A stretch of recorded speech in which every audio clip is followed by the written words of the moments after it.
ঘন ঘন সর্দি ঠান্ডা কাশি হওয়ার বেশ কয়েকটি কারণ রয়েছে। এর মধ্যে রয়েছে অনাক্রম্যতন্ত্র দুর্বল। একটি শক্তিশালী অনাক্রম্যতন্ত্র শরীরকে ভাইরাস এবং ব্যাকটেরিয়ার বিরুদ্ধে লড়াই করতে সাহায্য করে।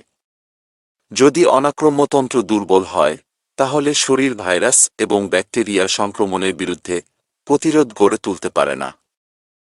অসুস্থ ব্যক্তির সংস্পর্শ। সর্দি ঠান্ডা কাশি একটি সংক্রামক রোগ।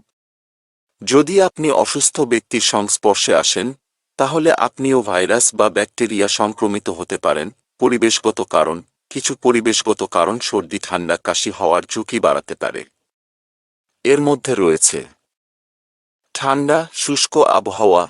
ঠান্ডা শুষ্ক আবহাওয়া ভাইরাস এবং ব্যাকটেরিয়ার জন্য আরও সহায়ক হতে পারে। দূষণ। বায়ু দূষণ ভাইরাস এবং ব্যাকটেরিয়ার সংক্রমণ ছড়িয়ে দিতে পারে। ধূমপান। ধূমপান শ্বাসযন্ত্রের সংক্রমণের ঝুঁকি বাড়ায়। শিশুরা প্রাপ্তবয়স্কদের তুলনায় বেশি সর্দি ঠান্ডা কাশিতে আক্রান্ত হয়।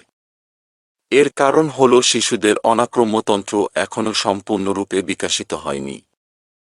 ঘন ঘন সর্দি ঠান্ডা কাশি থেকে বাঁচতে নিম্নলিখিত পদক্ষেপগুলি গ্রহণ করা যেতে পারে। হাত ধোয়া। হাত নিয়মিত ধুয়ে নিন, বিশেষ করে খাওয়ার আগে, টয়লেট ব্যবহারের পরে এবং অসুস্থ ব্যক্তির যত্ন নেওয়ার পরে। রোগীর সংস্পর্শ এড়িয়ে চলুন।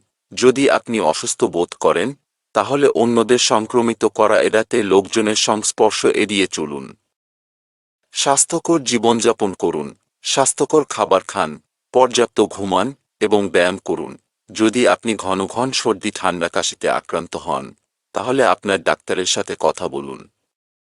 আপনার ডাক্তার আপনার অনাক্রম্যতন্ত্রকে শক্তিশালী করার জন্য কিছু পরামর্শ দিতে পারেন।